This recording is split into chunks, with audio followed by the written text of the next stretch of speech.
அடியார்கள் அடியவர்ந்து தொழத்துயிலும் அரவணையின் மேலும் கொலை நான் ஏற்று சிவன் மைத்துனாய் வந்து குடிகாக்கும் குழந்தையே கோழியர் போல் நன்று சொன்ன தமிழ் பாமாடை சொல்லுபவர் வாழ ஜோதியென தோன்றியவா ஆடிக புதுமூச்சு கல்லதனை பெண்ணாக்கும் கால்வண்ண செல்வா கண்ணுக்குள் மணியானாய் ஆடுக பொன்மூச்சு.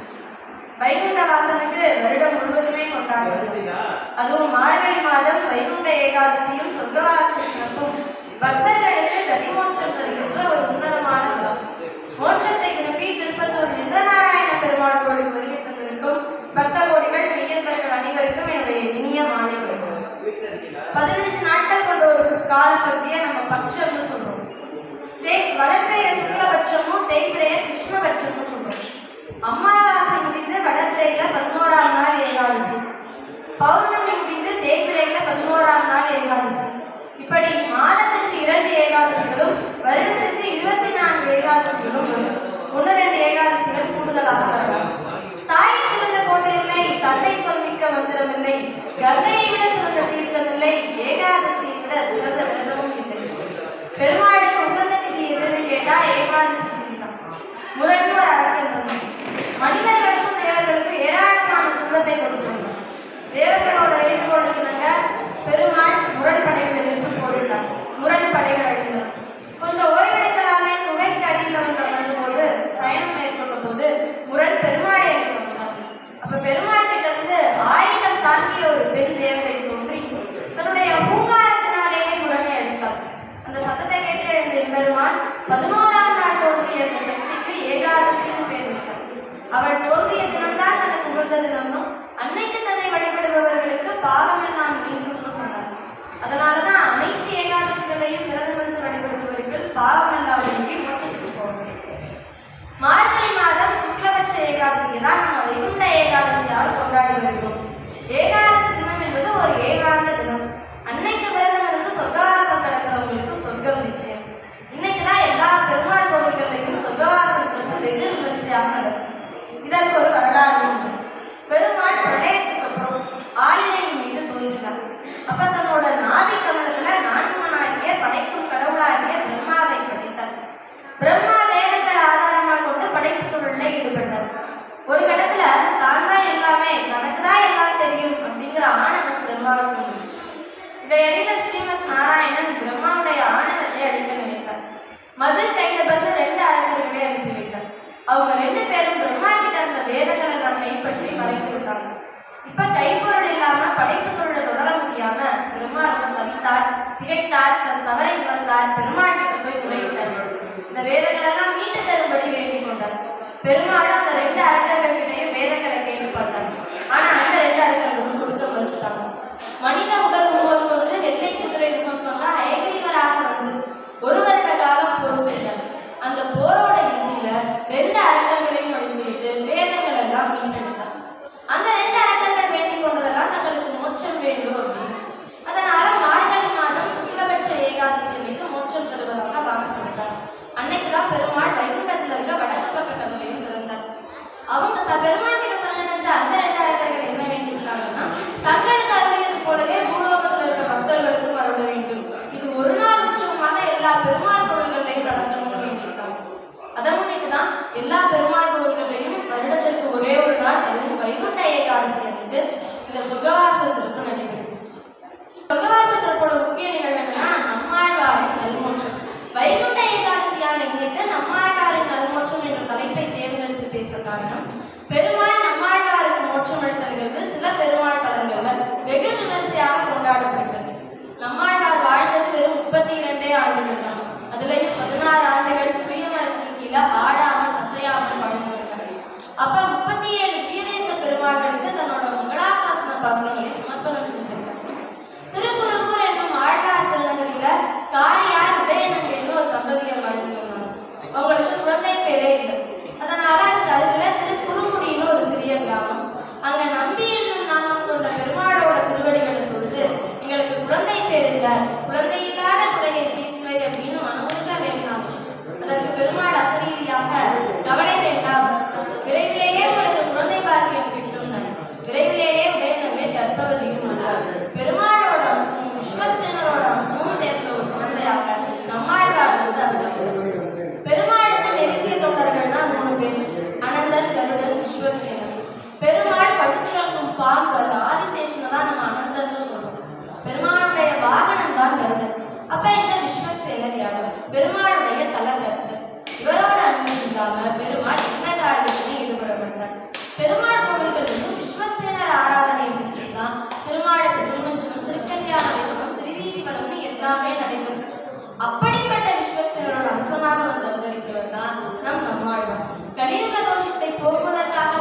நம்மாழ்வார் வந்து அவதரிக்கிறார். கலியுகம் பிறந்து 42 நாட்கள் கழித்து 43வது நாள் பிரம்மாதி வருடம் வைகாசி மாதம் சுக்லபட்ச சதுர்த்தி அன்னைக்கு விசாக நட்சத்திரமும் கடக லக்னமும் கூடிய வெள்ளிக்கிழமையில ஒரு குழந்தையாக வந்து நம்மாழ்வார் அவதரிக்கிறார். பெருமாளுக்கு குடையாகவும் படுக்கையாகவும் இருக்கையாகவும் இருந்து கொண்டு செய்யும் அனந்தாழ்வார் எனப்படும் ஆதிசேஷன் இவருக்கு முன்னாடியே திருப்புமுடியில ஒரு மரமாக புளிய மரமாக பிறந்து வளர்ந்திருந்தார். நம்மாழ்வாருக்கு வெயிலோ மழையோ படாமல் காப்பதற்காக காத்திருந்தார். நாடும் கோடும் நட்சத்திரமும் லக்னமும் ஒருங்கே அமைந்த தினத்தில் பிறந்த நம்மாழ்வார் 16 ஆண்டுகள் அந்த புளிய மரத்தின் கீழே தான் அமர்ந்திருந்தார். இப்படி நம்மாழ்வார் அமர்ந்திருந்த அந்த உலங்கா புளிய மரம் தான் ஆழ்வார் திருநகரியோட தலைவிருட்சமாகும். ஒரு மரமாக இருந்தாலும் 7 தனித்தனி பாகங்களாக பிரிந்து மண்டபங்களுக்கு மீது சாய்ந்து மிகவும் அழகாக காட்சி கொடுக்கிறது புளிய மரம். அந்த புளிய மரத்தோட இலைகள் இடங்களையும் உண்டாகும். அந்த புளிய மரத்தை சுற்றி 36 சீரேச பெருமாளோட உருவச்சிற்பங்கள் உள்ளன. அதனால அந்த ஒரு புளிய மரத்தை தரிசனம் செய்தாலே 36 சீரேசங்களுக்கு சென்று வந்த பலன் கிடைக்கும். நம்மாழ்வார் குழந்தையாக அவதரித்தோன்னா அவர் அடைதல வாழ்த்துக்களை சிரிக்கல மற்ற குழந்தைகளை விட அவர் மாறாக இருந்தார். ஆனா நாளொரு மேனியும் பொழுதொரு வண்ணமும் அந்த குழந்தைகளோட தேஜஸோட வளர்ந்து வந்தது. ஒரு மோன நிலையிலேயே வைத்திருந்தது. அதனால வைத்தியர்களை கூப்பிட்டு கேட்கிறாங்க. இப்ப வைத்தியர்கள் என்ன சொல்றாங்கன்னா, இந்த குழந்தை ஆரோக்கியமாக இருக்கிறான், உடல் தெம்பாக இருக்கிறது, ஆனா ஏன் அழுகலை, ஏன் பால் குடிக்கல, ஏன் சிரிக்கலன்னு மட்டும் தெரியல. உண்மையான ஒரு குழந்தை இவ்வளோ ஆரோக்கியமா வளர முடியுமா அப்படின்னு ஆச்சரியப்படுறாங்க. இந்த குழந்தைக்கு வந்து 12 நாட்கள் கழித்து ஆழ்வார் திருநகரில் இருக்க பெருமாள் கோவிலுக்கு இந்த குழந்தைய கூட்டிட்டு போறாங்க. அங்க போய் மற்ற குழந்தைகளோட இந்த குழந்தை மாறாக இருப்பதால மாறன்னு நாம விட்டு அங்க இருக்க பெருமாளோட பேர் பொழிந்து நின்றான். அவரோட திருவடிகள்ல இந்த குழந்தைய போட்டு ஒரு தங்க தொட்டில போட்டு புளிய மரத்துக்கு அடியில பாதுகாப்பு வர்றாங்க. வயிற்றுக்குள்ள இருக்க வரைக்கும் எந்த ஒரு குழந்தையும் ஞானமுடையதாக தான் இருக்கும். பிறந்தவங்க தான் இந்த உலக இயல்புகள் குழந்தையை ஒட்டி கொள்கின்றன. அழுதல், கூச்சலிடுதல் இது எல்லாமே அந்த குழந்தை பிறந்த பிறகுதான் நடக்கும். இதற்கு காரணம் சடங்கு என்னும் வாயு அந்த குழந்தையை சூழ்ந்து கொள்வதே ஆகும். இந்த குழந்தையை சூழ்ந்து கொள்வதற்கும் சடங்கு என்னும் வாயு வந்தது. ஆனா இது தெய்வீக குழந்தை அல்லவா, அதனால சடத்தை கோபித்துக் கொண்டது. அதுல அஞ்சி நடுங்கி சடம் ஓடிவிட்டது. சடத்தை கோபித்துக் கொண்ட காரணத்தினால இவருக்கு சடகோபர் என்ற நாமம் உண்டாயிற்று. 16 ஆண்டுகள் ஒரு குழந்தை பேச்சு மூச்சின்றி கிடப்பதை பார்த்து அந்த பெற்றோருக்கு பயமாயிற்று. இதை அறிந்த ஸ்ரீமத் நாராயணன் சேனை முதலியாரை அனுப்பி எல்லா மந்திரங்களையும் இந்த குழந்தைக்கு உபதேசித்து சொல்லிக் கொடுக்கும்படி சொல்லிட்டார். அதுல இருந்து யோகமூர்த்தியாக இருந்த நம்மாழ்வார் ஞானமூர்த்தியாக மாறினார். தலையாத்திரை சென்று கொண்டிருந்த போது மதுரகவி ஆழ்வார் இந்த தலத்திற்கு வந்தார். மதுரகவி ஆழ்வார் நம்மாழ்வாரை விட வயதுல மூந்தவர். ஆனா சடகோபரோட அருமை பெருமைகளை அறிந்து கொண்ட பின்பு இந்த புளியமரத்துக்கு அடியில ரொம்ப பார்க்கிறார். அப்ப மதுரகவி ஆழ்வாருக்கு ஒரு சந்தேகம், சடகோபனாகிய நம்மாழ்வாருக்கு பேச்சு வருமா வராதா அப்படின்னு. அதனால இவர் ஒரு வினா கேட்கிறார். செத்ததன் வயிற்றில் சிறியது பிறந்தால் எத்தை தின்று எங்கே கிடக்கும்? உடனே நம்மாழ்வார் திருவாக்காக அத்தை தின்று அங்கே கிடக்கும்னு சொல்றார். உடலோ அறிவற்றது, ஆன்மாவோ அருகே கொண்டது. ஆன்மா உடலோடு ஒன்றும் போது ஆன்மா எதை அனுபவித்துக் கொண்டு எங்கே இருக்கும் என்பதுதான் மதுரகவி ஆழ்வாரோட கேள்வி. ஆன்மா உடலை பற்றி கொண்டு உடல் அனுபவிக்கும் இன்ப துன்பங்களை அனுபவித்துக் கொண்டு உடல் இருக்கும் இடத்திலேயே இருக்கும் என்பதுதான் நம்மாழ்வாருடைய கருத்து.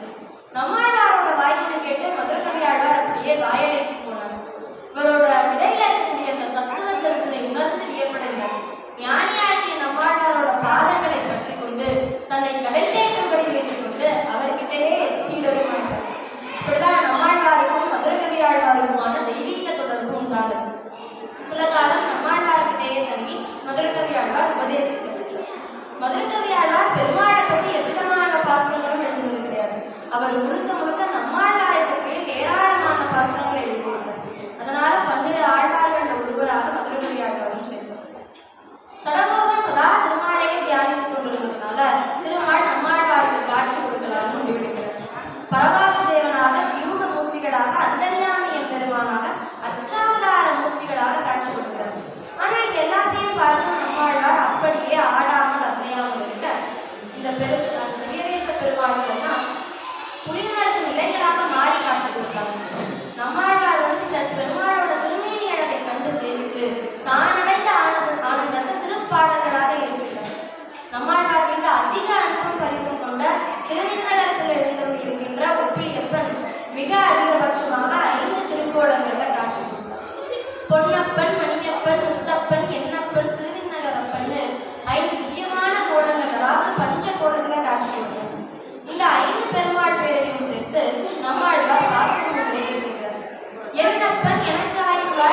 பெற்றவளாய் பொன்னப்பன் மணியப்பன் முத்தப்பன் என்னப்பனுமாய் மின்னப்பொன் முதல் சூழ் திருநகர் சேர்ந்தப்பன் தம்மப்பா இல்லப்ப தந்தன் தனதாள்.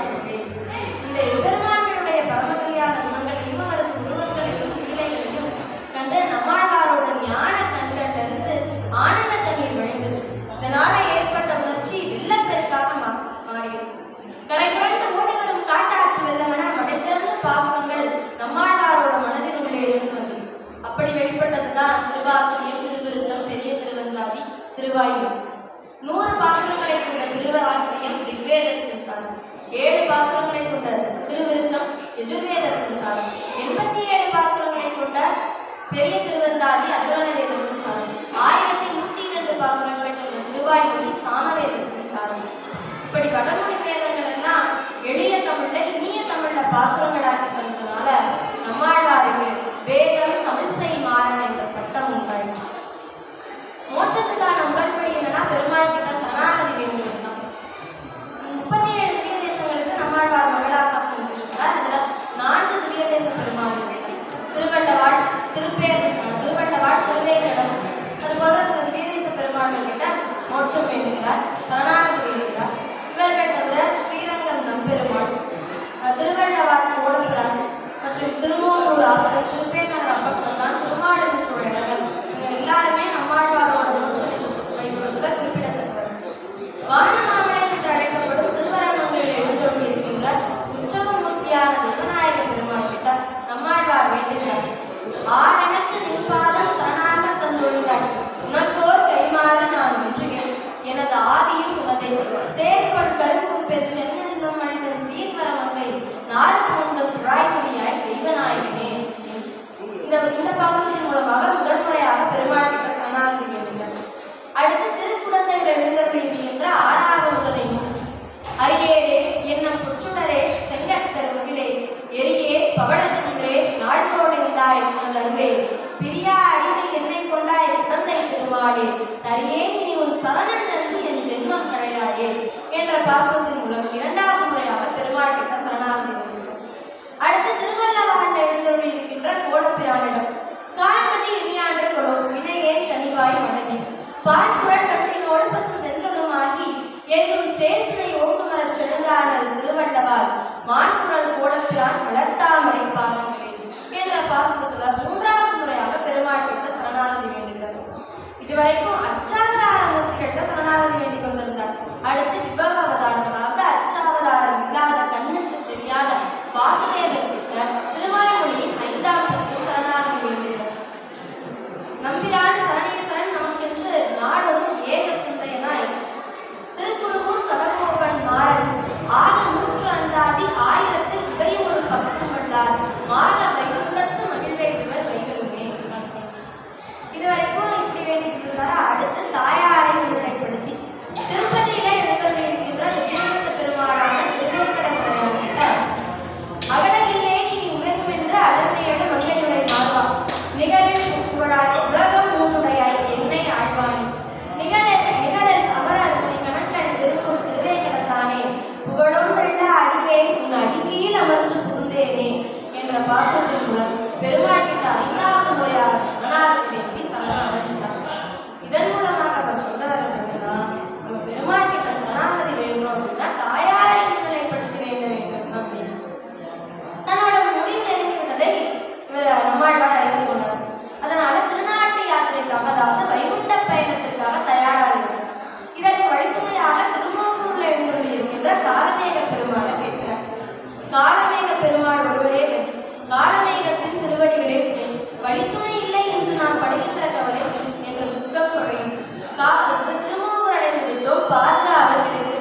நம்மாழ்வார் கடைசியா மங்களாசாசனம் எந்த தலம் அப்படின்னா திருப்பேர். அங்க எழுந்தருளி இருக்கின்ற அப்பப்பட்டானை வேண்டும்னா அவரை பற்றி பாடிவிட்டா இவர் மோட்சத்துக்கு போறார். பேரே உரைகின்ற பிரான் இன்று பேரே என்று என் நெஞ்சு நிறைய புகுந்தார். தாயே கடலே மலையே உலகுண்டும் ஆறாவற்றானை அடங்க பிடித்தேனே அப்படின்னு பாட தொடங்கினார். குற்றேன் நுகர்ந்து பணி செய்து உணவாதம் பெற்றேன் இதே இன்னும் வேண்டுவது இருந்தாய் கற்றார் மறைவாளர்கள் வாழ் திருப்பேராற்கு அற்றாரடியார் தமக்கு அல்லால் இல்லாவே அப்படின்னு பாடி முடிக்கும் போது அப்ப கூடத்தான் நம்மாழ்வாரை கைகளை பிடித்து அவரை மோட்சத்துக்கு அழைத்து சொன்னாங்க. மோட்சத்துக்கு போன யாரும் அங்க பாதை எப்படி இருந்ததுன்னு சொன்னது கிடையாது, அந்த வரவேற்பு எப்படி இருந்ததுன்னு சொன்னது கிடையாது. ஆனா நம்மாழ்வாருக்கு பாசனங்களே இந்த பாசனங்களோட சிறப்புனா ஒரு பாசனத்தின் முடிவு அடுத்த பாசனத்தின் தொடக்கமாக இருக்கு. சூழ்ந்து சுந்த அணிவுகள் சூரியன் முழக்கின ஆழ்கடல் அலைந்தரை கையெடுத்து ஆடின ஏழு பொழுதும் படம்பியந்திய என் நப்பன் வாழ்வுகள் நாரணன் தமரை கண்டு உணர்ந்து நல் நீர்முகில் பூரண பொன்னுடன் பூரித்தது உயர் மின்னல் நீர் அணி கடற்கண் நின்று ஆத்தன நெடுவரை தோரணம் நினைத்து எங்கும் தொழுதனர் உலகர்கள் தூவனர் மணமடை பொழிவனர் பூமி என்று அழைத்தவர் தமதுன்னே எழுமின் என்று இரு மருந்து இசைத்தனர். முனிவர்கள் வழியில் வைகுந்தற்கு என்று வந்து எதிரெதிரிமையவர் இருப்பிடம் வருத்தனர். கதிரவர் அவர்கள் கைவினை காட்டினர். அதிர்குரல் முரசங்கள் அடைகடல் முழக்கு கொடுத்தார். மதுவிரி குழாய்முடி மாதவன் தமக்கு மாதவன் தமன் என்று வாசலில் வானவர் போதுவின் எமதியிடம் புகுதின என்றும் கீதங்கள் பாடினர். கிண்ணனர் கருடர்கள் வேதனல் வாயவர் வேள்வி உள்படுத்தலும் விரைவுகள் நறுப்புகள் காலங்கள் வடமூர் எங்கும் கடந்து இசைத்தனர். ஆள் மின்னல் வாடகம் ஆழியார் தமதென்று வாழ் மொழித்தன் மடத்தையர் வாழ்த்தினர் மகிழ்ந்து மடத்தையர் வாழ்த்தலும் மருதலும் பசுக்களும் தொடர்ந்து எங்கும் சோத்திரம் சொல்லினர். தொடுகடல் கிடந்தன் கேசவன் கிடமொழி மணிமுடி குழந்தையர் போவலர் குடியடியார் இவர் கோவிந்தன் கணக்கென்று முடிவுடை காணவர் முறைமுறை கோடி அணி நெடு முதல்கள் கோபுரங்கள் புரிவினர். வடிமுனை மாதவன் வைகுந்தம் புகவே வைகுந்தம் புகழும் வாசலர் வானவர் வைகுந்தத்து தமர் எமதியிடம் புத என்று வைகுந்தத்து அமரரும் முனிவரும் வியந்தனர். வைகுந்தம் புகுவது மன்னவர் விதியே விதிவரை புகுந்தனர் என்று நான் வேதியர் பதியினில் பாங்கினில் பாதங்கள் கழினர். விதியுங்கள் சுண்ணமும் நிறைவுடன் விளக்கமும் மதிமுக மடத்தையர் வேந்தினர் வந்து அவர் எதிர்கொள்ள மாமணி மண்டபத்து அந்தங்கில் பேர் என்பது அடியரோடு இருந்தவை கொண்டு அடங்குகள் குழுக்கு சுடரோவன் சொல் சுண்ணங்கள் ஆயிரத்தி இவைவந்தால் நீங்களே அப்படின்னு பாடி கொடுக்கிறார். இந்த மோட்சத்துக்கான வரவேற்பு நம்மாழ்வாருக்கு மட்டும் கிடையாது, மோட்சத்துக்கு செல்லக்கூடிய அனைத்து ஜீவாத்மாக்களுக்கும் இப்படிப்பட்ட வரவேற்பு.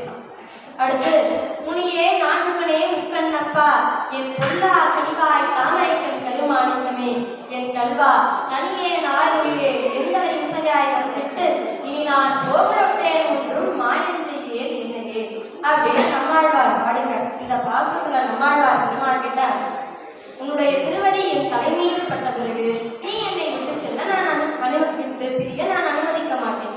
நீ ஒருவனே எனக்கு கதி, நீ என்னை வஞ்சிக்கலாகாது அப்படின்னு மனமுருக வேண்டுகிறார்.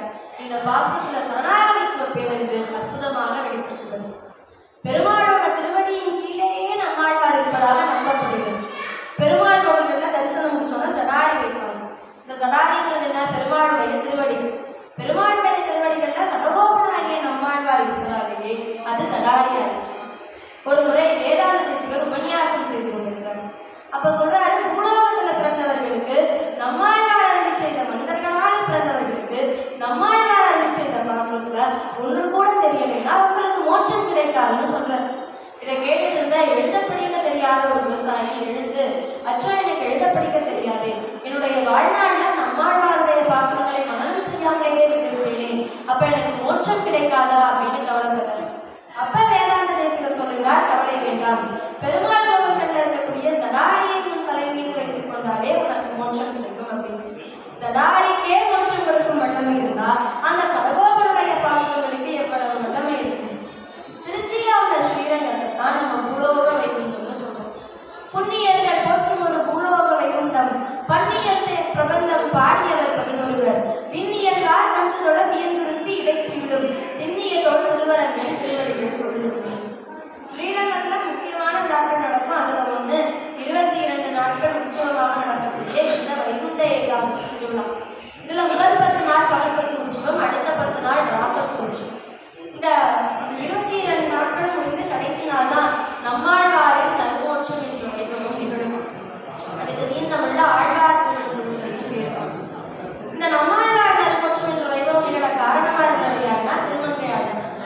திருமங்கை ஆழ்வார் காலத்துல வேதங்கள் சோஸ்திரங்கள் தவிர எதுவுமே பெருமாளுக்கு முன்னாடி சமர்ப்பிக்கப்படாது. திருமங்கை ஆழ்வார் தான் இந்த வைகுண்ட ஏகாதசி திருவிழாவோட அமைப்பை மாற்றினார். அவர் அவதரித்தது கார்த்திகை மாதம் கார்த்திகை நட்சத்திரங்களில். வைணவ அடியார்களோட பரம்பரை நம்மாழ்வார்ல தொடங்கி திருமங்கை ஆழ்வார்ல முடியும். அதனாலதான் நம்மாழ்வாருக்கு பராமுசையும் திருமங்கை ஆழ்வாருக்கு பரமானதும் பேர். திருமங்கை ஆழ்வாருக்கு நம்மாழ்வாரோட பாசுரங்களின் மீது அதிக விருப்பம். நம்மாழ்வார் எழுதிய 4 பிரபந்தங்களை 4 வேதங்களுக்கு சமமாக போனோம்னா அந்த வேதங்களுக்கு 6 அங்கங்களாக பெரிய திருமொழி, திருவள்ளுவச்சுருக்கை, திருக்குறுந்தாண்டகம், திருநெடுந்தாண்டகம், சிறிய திருமடல், பெரிய திருமடல்னு 6 பிரபந்தங்கள் எழுதினவர் திருமங்கை ஆழ்வார்.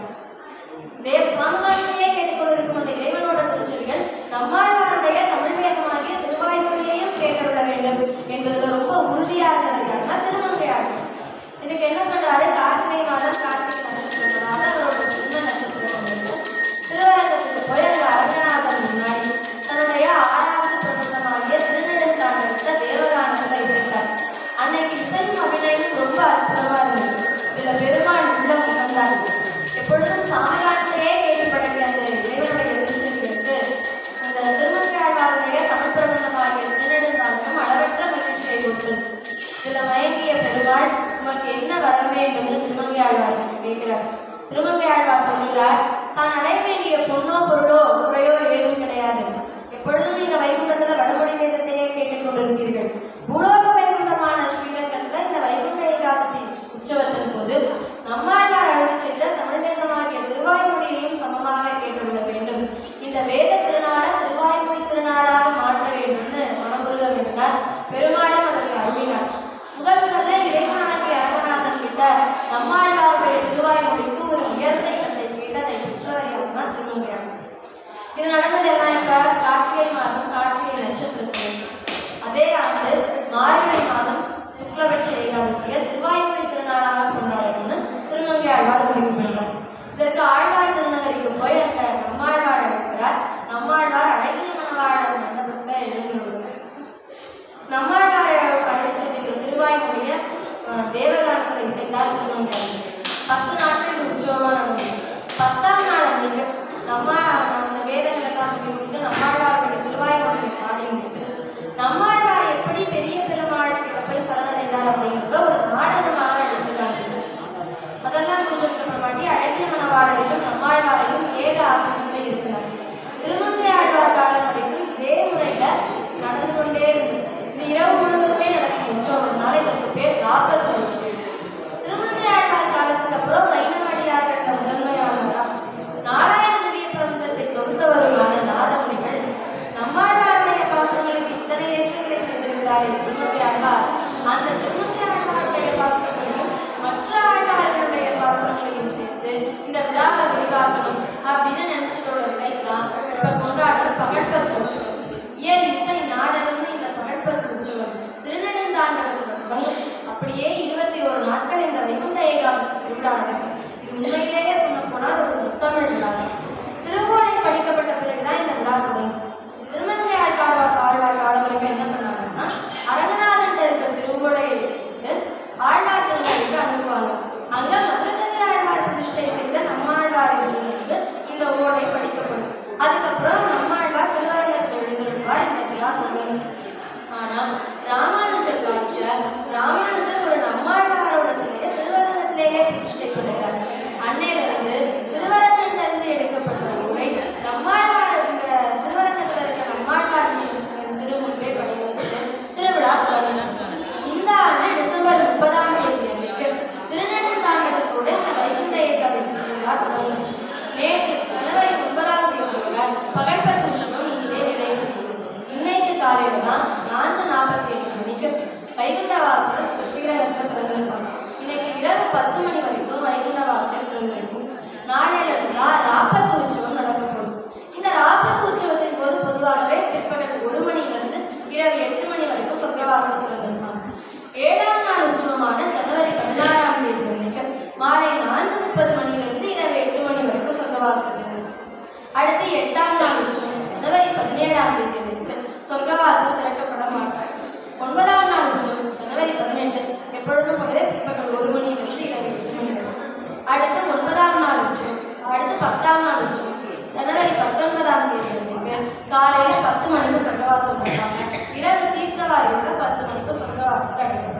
அதற்கு அடுத்த நாள் ஜனவரி 20ஆம் தேதி நம்மாழ்வாரின் நல்மோட்சம். ஏற்கனவே சொன்ன மாதிரி தமிழ்ல தமிழ்ல ஆழ்வார் திருவடி தொழுகள்னு சொல்லுவாங்க. பெருமாள் 4 நடையடைகள்ல நம்ம வந்து சேவிக்கிறோம். பெருமாள் வந்து கருவறையிலிருந்து வெளிப்படும் போது சிங்கம் போல சிம்மகதியில வருவார். அடுத்து கருவறைக்குள்ள நுழையும் போது பாம்பு போல வளைந்து நெளிந்து சர்ப்பகதியில நுழைவார். படியேறும் போது யானை போல மெல்ல மெல்ல அசைந்து கெஜகதியில ஏறும். அடுத்து ஒய்யார நடை போடும் போது ரிஷபகதியில நடை போடுவார். பகல் உற்சவத்தில் இந்த 10 நாட்களும் பெருமாள் புறப்பாடாகி மீண்டும் ஆஸ்தானத்திற்கு செல்லும் போது இந்த 4 நடையடைகளையும் நம்ம கண்டு சேர்க்கலாம். இதற்கு பேரு பக்தி உலாசுதல்னு சொல்லுவோம். அடுத்து இந்த பகல்பத்து உற்சவத்தோட 10ஆம் நாள் பெருமாள் மோகினி அலங்காரத்துல காட்சி வருவார். மார்கழி மாதம் சுக்லபட்ச தசமி திதி அன்னைக்கு தான் திருப்பார்கடல் கரையேறும். அன்னைக்கு அங்க அமுதம் வந்து தேவர்களுக்கும் கிடைக்கணும்னு பெருமாள் மோகினி அலங்காரத்துல இருப்பார். திருமங்கை ஆழ்வார் தன்னை நாச்சியாராக பார்த்து கொண்டு கல்வன் கொண்டு ஒரு திருப்பதிகத்தை பாடுவார். இதை கேட்ட பெருமாள் அவரும் மோகினி அலங்காரத்திலேயே தன்னை நாச்சியாராக பார்த்து கொண்டு கருட மண்டபத்துல வந்து காட்சி கொடுத்தார். அதோட பகல்பத்து உற்சவம் முடிஞ்சது. வைகுண்ட ஏகாதசி அன்னைக்கு மூலவர் முத்தங்கி சேவையும் உற்சவர் நம்பெருமாள் ரத்னகி சேவையும் இருப்பார். வைகுண்ட ஏகத்திற்காக அதிகாலையில 3 மணிக்கு உற்சவர் நம்பெருமாள் ரத்னகி, பாண்டியன் குண்டை, கிளிமாலை போன்ற பல்வேறு ஆபரணங்களை அணிந்து கொண்டு சிம்மகதியில கருவறையிலிருந்து வெளிப்படுவார். அன்னைக்கு கருவறையிலிருந்து சிம்மகதியில வெளிப்பட்டு 2ஆம் பிரகாரத்துக்கு வருவார். அங்கிருந்து நாழிகேட்டான் வாய்ப்படியா 3ஆவது பிரகாரத்துக்கு வருவார். துரைப்பிரதட்சணம் வழியா வைகுண்ட வாசல் வந்துருக்கார். இதற்கு முன்னாடி நிஜாநதி மண்டபத்துல வேத விண்ணப்பம் கேட்டு வருகிறார். சரியா காலையில 4 மணிக்கு வைகுண்ட வாசல ரங்கா ரங்கா கோவிந்தா கோவிந்தான பக்தர்கள் கோஷம் போங்க. அந்த காட்சி பார்ப்பதற்கு அவ்வளோ அழகா இருக்கும். இல்லைன்னா 5 நாட்களுக்கு மூலவர் முத்தினால் செய்யப்பட்ட முத்தங்கீழ சேவைகள். உற்சவர் ஜனவரி 16ஆம் தேதி 7ஆம் நாள் உற்சவப்ப உற்சவர் நம்பெருமாள் கைத்தல சேவையில இருப்பார். பெரிதாக ஆபரணம் எதுவும் அணிந்து கொள்ள மாட்டார். அர்ச்சகர்களோட கைத்தளத்துல எழுந்தொழி திருமாமணி மண்டபத்துக்கு மேற்புறத்துக்கு சென்று ஆழ்வாருக்கு சேவை சமைப்பார். அன்னைக்கு நம்மாழ்வார் வந்து மோகினி அலங்காரத்துல காட்சி. அதற்கு அடுத்த நாள் 8ஆம் நாள் உற்சவம் ஜனவரி 17ஆம் தேதி. அன்னைக்குதான் வேடுபரி விழான்னு நடக்கும். ஒரு முறை பெருமாள் வந்து குறைவாக வந்திருப்பார். அப்ப திருமங்கை ஆழ்வார் அவரை வழிமறித்து நகைகளை எல்லாம் பறித்து கொண்டு சென்றிருந்தார். இதற்கு பேர் தான் வேடுபரி திருவிழா. இதை ஒரு முறை நாட்டரசனுடைய பெருமாள் கோவில நான் பார்த்திருக்கேன். பெருமாளை முன்னும் பின்னுமாக அப்படிதான் அங்கும் இங்கும் அப்படி திருப்பி ரொம்ப வெகு விமர்சனாக கொண்டாடுவாங்க. அன்னைக்கு என்னன்னா சொர்க்கவாசல் திறக்கப்பட மாட்டார். பெருமாள் பரமபத வாசல் வழியா வரமாட்டார். அங்க கிழக்கு முகமாக ஒரு குதிரை காவலுக்கு எழுதி கொண்டிருப்பார். அதுவும் பெருமாள் கோவிலுக்கு கிழக்கு பக்கம் இருக்கக்கூடிய மலர்களில தான் காட்சி. திருமங்கை ஆழ்வாருக்கு 8 எழுத்து மந்திரமான ஓம் நமோ நாராயண என்ற மந்திரத்தை உபதேசம் செய்து அதுக்கப்புறம் பெரிய திருமணி சேவிக்கும்.